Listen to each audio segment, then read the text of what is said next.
Assalamualaikum warahmatullahi wabarakatuh.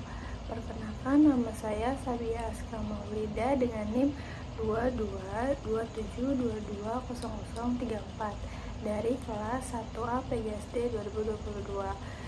Video ini dibuat untuk memenuhi tugas ujian akhir semester mata kuliah keterampilan berbahasa Indonesia di SD dengan dosen pengampu Bapak Sigit Setiawan MPD.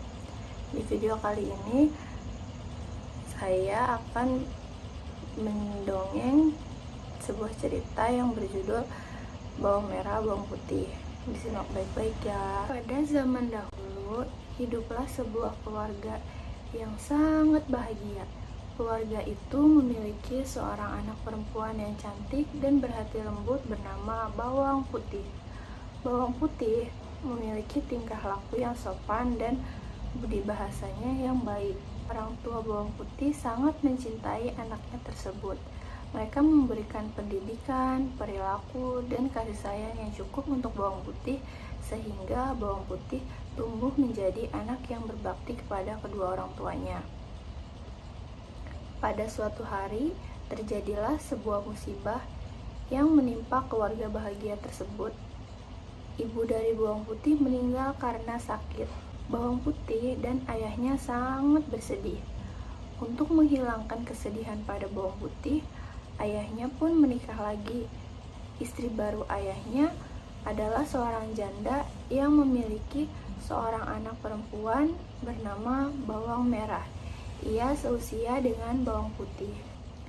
Pada awalnya mereka sangat baik pada Bawang Putih, namun lama-kelamaan mereka mulai menunjukkan sifat asli mereka.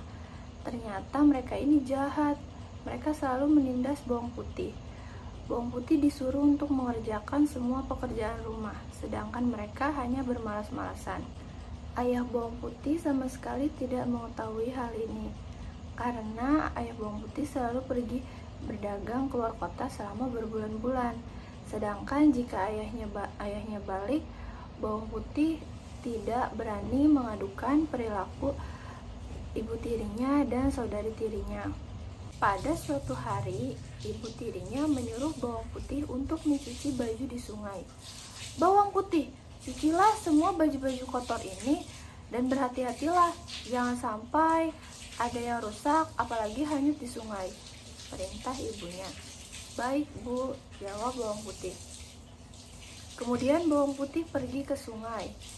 Saat sedang mencuci, tanpa sadar, salah satu baju ibunya ada yang hanyut terbawa arus sungai. Bawang Putih sangat panik dan ketakutan. Apalagi baju yang hanyut itu adalah baju kesayangan ibunya.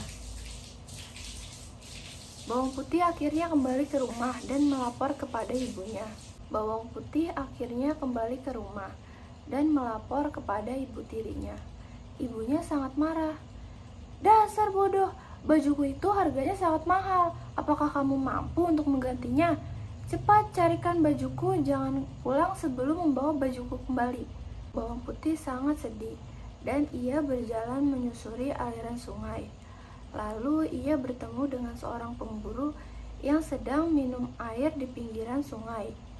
Ia bertanya kepada pemburu itu, "Permisi Pak, apakah Paman melihat sehelai baju yang hanyut?" "Ya, aku melihatnya. Baju itu hanyut ke arah sana." Kemudian Bawang Putih berjalan mengikuti arah yang ditunjukkan oleh pemburu. Namun, baju ibunya tidak kunjung ketemu. Hari mulai gelap. Saat Bawang Putih ingin pulang, dari kejauhan ia melihat sebuah rumah. Kemudian Bawang Putih mendatangi rumah tersebut dan mengetuk pintunya. Keluarlah seorang nenek penghuni rumah. "Ada apa, gadis cantik?" kata nenek itu. "Apakah nenek melihat baju ibuku yang hanyut di sungai?" kata Bawang Putih. "Kebetulan tadi ketika aku mengambil air di sungai, aku melihat sehelai baju. Mungkin saja itu baju ibumu," kata nenek tua itu. Ketika bawang putih melihat baju itu, ternyata benar baju itu adalah milik ibu tirinya. Karena hari sudah malam, nenek itu menyuruh bawang putih untuk menginap dan bahkan tinggal di rumahnya selama 5 hari. Selama bawang putih tinggal di rumah nenek tua itu, bawang putih sangat rajin. Nenek sangat senang kepadanya. Pada hari kelima, saat bawang putih akan pulang, nenek itu memberikan hadiah kepada bawang putih karena sudah membantu bekerja membersihkan rumahnya. Bawang putih, ini ada 2 buah labu. Silakan pilih salah satu, ujar nenek itu. Kemudian bawang putih memilih labu yang kecil, karena jika memilih yang besar, bawang putih takut tidak kuat untuk membawanya pulang. Setelah mengucapkan terima kasih, bawang putih bergegas untuk kembali pulang. Setibanya di rumah, bawang putih membelah labu itu. Ia langsung terkejut, karena di dalam labu itu berisi banyak intan, permata, berlian. Ia menceritakannya kepada ibunya, sekaligus pertemuannya dengan nenek itu. Mendengar cerita dari bawang putih, ibu tirinya langsung menyuruh bawang merah untuk pergi ke rumah nenek tua itu. Namun sebelum pergi, ibunya berpesan, pilihlah labu yang besar. Di dalamnya pasti akan berisi lebih banyak intan berlian, ujar ibu tirinya. Kemudian bawang merah pergi ke rumah nenek itu. Selama 5 hari di rumah nenek itu, bawang putih sangat malas. Kerjaannya hanya makan dan tidur. Akhirnya, karena merasa kesal, setelah 5 hari, nenek itu menyuruh bawang putih pulang tanpa memberikan hadiah labu. Bawang putih bertanya dengan ketus, "Hei nenek tua, bukankah seharusnya engkau memberikan aku labu?" Kemudian nenek itu memberikan labu yang besar kepada bawang merah. Tanpa mengucapkan terima kasih, bawang merah pun bergegas pulang. Dan ia merasa senang karena mendapatkan labu yang lebih besar dari bawang putih.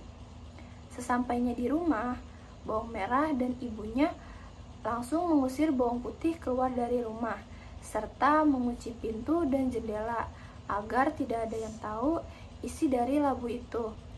Bersama dengan ibunya, bawang merah membelah labu besar itu. Yang terbayang dalam benaknya adalah intan, permata, berlian yang berlimpah. Namun, setelah dibuka, isi dari labu itu adalah ribuan bahkan ratusan kalajengking, ular yang berbisa. Ratusan ekor binatang berbisa itu menyerang ibu dan bawang merah. Mereka mati karena digigit oleh binatang-binatang itu karena mereka terlalu tamak. Setelah kepergian ibu dan saudari tirinya, bawang putih hidup sebatang kara. Karena bawang putih anak yang baik dan rajin, bawang putih sangat disayangi oleh masyarakat sekitar, dan ia pun hidup berbahagia. Pesan moral dari cerita bawang merah dan bawang putih adalah jangan terlalu tamak dan serakah, karena setiap orang sudah memiliki rezekinya masing-masing. Orang yang serakah akan mendapatkan balasan yang setimpal dengan perbuatannya.